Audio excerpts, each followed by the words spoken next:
Hello everyone, জয় মা মনসা। মায়ের নাম স্মরণ করে আমি ভিডিওটা স্টার্ট করলাম।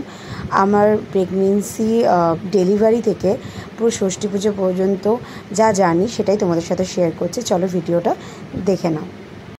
12ই জুন ছিল জামাই ষষ্ঠী। সেদিনকে এবছর আর বাপের বাড়িতে যেতে পারিনি বলে মা বাবা দুজনেই চলে এসেছিলো সকাল সকাল সমস্ত কিছু আয়োজন করে, মানে আয়োজন নিয়ে আর কি। আর বোন সেইটা কমপ্লিট করলো, অর্থাৎ রান্না করে খুব সুন্দর সুন্দর রান্না করে আমাদের খাওয়ালো। তারপরে আমার মা আমাদের সবাইকে নিয়ে গেল ডালডাপে শপিং করাতে। তো শপিং করে এলাম। তারপর পরের দিন 13ই জুন ছিল। এই দিনটা হচ্ছে খুবই স্পেশাল, তোমরা জানো। এই দিন ছিল আমার ডেলিভারি ডেট। তো সকাল সকাল উঠে স্নান টান সেরে মাকে সুন্দর করে সাজিয়ে পুজো দিয়ে প্রার্থনা করলাম। দেখো কত সুন্দর লাগছে মাকে, তোমরা সেটা জানিও কেমন লাগছে। কেমন একটু তো টেনশন হচ্ছিল, কিন্তু মায়ের এত সুন্দর মুখটা দেখে আমার টেনশনটা জাস্ট কোথায় গেল গিয়ে বলতে পারবো না। সত্যি মনটা ঠিক করে নিলাম। তারপর বড় মেয়েকে আদর টাদর করে আমরা হসপিটালে যাওয়ার উদ্দেশ্যে বেরিয়ে পড়লাম। হসপিটালে যাওয়ার জন্য আমরা প্রস্তুত হয়ে হসপিটালে আমরা পৌঁছে গেলাম। দেখো আমরা বর্ণনগর জেনারেল হসপিটালে গেছি। খুব সুন্দর এখানকার পরিবেশ এবং সমস্ত স্টাফদের ব্যবহার খুবই ভালো। নার্স ডাক্তার সবার ব্যবহার সত্যি খুবই ভালো। তো 13ই জুন আমার মেয়ে হয়। দেখো 6 দিনের দিন নিয়ম আছে যে আমাদের বাড়িতে মা ষষ্ঠী পুজো হবে। মা ষষ্ঠী সেদিনকে ভাগ্য দিতে আসেন। তো সেই দিনকে বাড়িতে সব আয়োজন করেছে মা, বোন, দিদিভাই। এছাড়াও আমাদের পুচকুগুলো সবাই মিলে সুন্দর করে সাজিয়ে মায়ের পুজো দেয়। দেখো কত সুন্দর ভক্তি ভরে সবাই পুজো দিল এবং পুজো দিয়ে প্রদীপে 6টা নাম লিখে দিয়েছে ভাই বোনরা সবাই মিলে। ওর নাম রাখা হয়েছে, মানে নাম হয়েছে আহিলি, ভালো নাম, ডাকনাম মিঠি। তারপরে আমরা সপ্তম দিনে আর কি আমাদের ছুটি দেওয়া হয়। সেই দিনকে আমি বাড়ি আসি এবং বাড়ি আসার সঙ্গে দেখি কত সুন্দর সারপ্রাইজ। আমার পুচকুগুলো কত সুন্দর করে সাজিয়েছে, ওদেরই প্ল্যানিং ওর বোনকে এইভাবে ওয়েলকাম করার। দেখো জাস্ট মানে কি বলবো, আমার মনটা যা আমার খুব ভরে গেল। তাছাড়া আমার মেয়ে, আমার বড় মেয়ে আর কি, শীর্ষা, তোমরা সকলেই জানো, ও নিজে বোনের জন্য ওয়েলকাম একটা কবিতা লিখেছে। সেটাই তোমরা দেখতে পাবে এবং শুনতে পাবে। এবার জানিও কেমন হয়েছে ওর কবিতাটা। ও নিজে লিখেছে, মানে সেটা আমি অবাক হয়ে গেলাম যে এত সুন্দর ওর ভাবনা কি করে হলো। তো চলো দেখতে থাকো ভিডিওটা।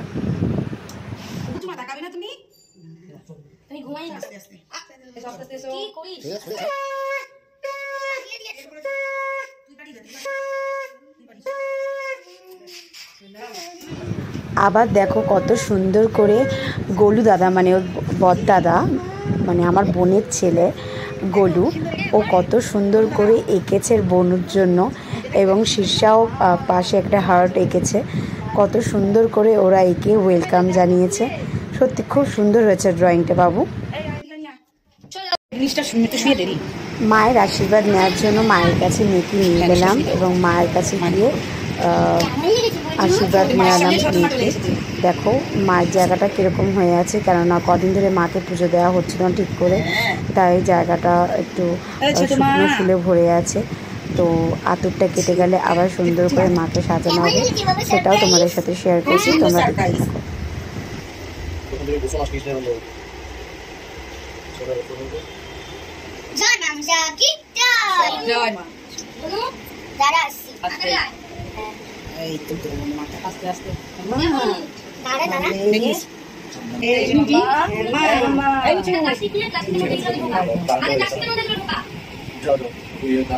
চলো জামা প্যান্ট ছাপবে না তুমি? তুমি জামা প্যান্ট ছাপবে না? খুব বাবারি দুষ্টিমি করছে না মানিকা? হ্যাঁ কি সুন্দর সাজিয়েছে দাদা দিদি, শাড়ি রেখেছে কত সুন্দর করে, দেখো পরিষ্কার করে দিচ্ছে। হ্যাঁ দারুণ হয়েছে, দারুণ।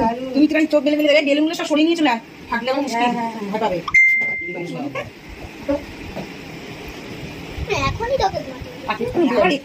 দেখবে সব তাকিয়ে তাকিয়ে কত সাজানো হয়েছে।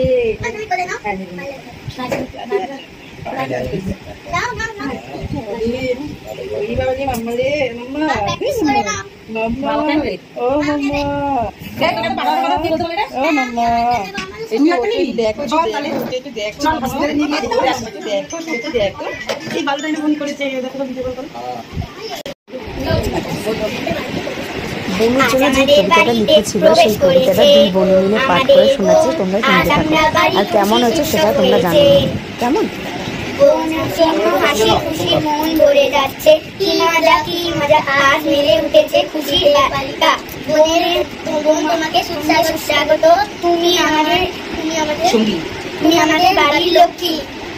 আমরা দুজন দিদি হলাম, আমরা তোমার জন্য খুশি উৎসব উৎসাহিত হয়ে আছি। তুমি আমাদের সঙ্গী, তুমি আমাদের একমাত্র প্রাণ।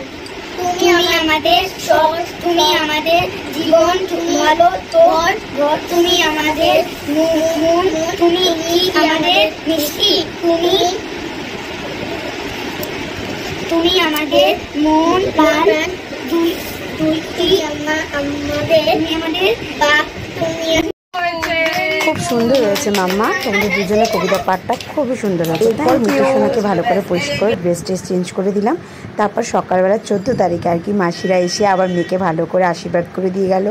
পায়েল এসেছিলো, এছাড়া অনেকেই এসেছিলো, তাদের ফটো ক্লিক করা হয়নি। Hello everyone, good morning.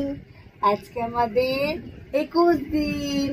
আজকে আমাদের নখ ছোঁয়ানো হবে, তারপর নাই করা হবে, তারপর যা কিছু হবে তোমাদের সাথে সব শেয়ার করছি। দেখা হচ্ছে। এরপর আমাদের নখ ছোঁয়ানোর নিয়মটা চলছে। প্রথমে মেয়েকে নখ ছুঁয়ে দিল, তারপর আমাকে, তারপর বড় মেয়েকে, তারপর সঞ্জুকে, আমরা সবাই নখ ছুঁয়ে নিলাম। তারপর আমি নাই করতে মানে আমি স্নানে চলে গেলাম।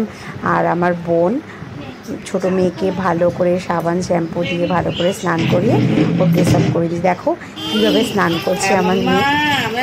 কাঁদতে প্রথমে স্নান করছিল, তারপর তো শান্ত হয়ে সুন্দর করে সাবান শ্যাম্পু মেখে স্নান করছিল। তারপর বোন আবার মাকে সুন্দর করে ফুল টুল দিয়ে সাজিয়ে পুজো দিচ্ছে। দেখো পত্রটা কত সুন্দর ফোটাচ্ছে, ও ফটিয়ে মাকে অর্পণ করলো।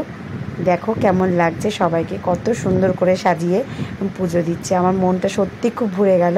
আর কতদিন পর মাকে এত সুন্দর অবস্থায় দেখে আমার সত্যি খুব ভালো লাগছে। এই আজকের নিয়মে 21 দিনে আর কি 21টা ডালা দিতে হয়, যেটা এই প্রত্যেকটা 21টা বাচ্চাকে দিতে হয়। দেখো ঠাকুরমশাই এসছেন এবং পুজো দিচ্ছে মেয়ের নামে। প্রথম মেয়ে মানে আমার মিঠি সোনা পুজো মা পেল, মিঠি সোনার নামে মা পুজো দিচ্ছে। সত্যি মানে কি বলবো, এটা আমার কাছে অনেক বড় ব্যাপার। আমার সত্যি মা আছেন, মা সত্যি খুবই জাগ্রত। আমি সবসময় মনে করি মা যেন সবসময় এরকম আশীর্বাদ দিয়ে রাখেন আমাকে এবং সকলকে। সবাই যেন খুব ভালো থাকে, সুস্থ থাকে। আমার মিঠি মাও যেন খুব ভালো থাকে, বড়টাও যেন খুব ভালো থাকে। তোমরাও আশীর্বাদ করো, তোমাদের আশীর্বাদের প্রয়োজন। আমার পুরো জার্নিটা তোমাদের সাথে শেয়ার করলাম। তো ভিডিওটা কেমন লাগলো সেটা অবশ্যই জানিও। অনেকে প্রশ্ন করছিলে যে কিরকম জার্নি, তো আমি ভিডিওর মাধ্যমে দেখালাম। মা যেন সকলকে খুব ভালো রাখে, সুস্থ রাখে। জয় মা মনসা।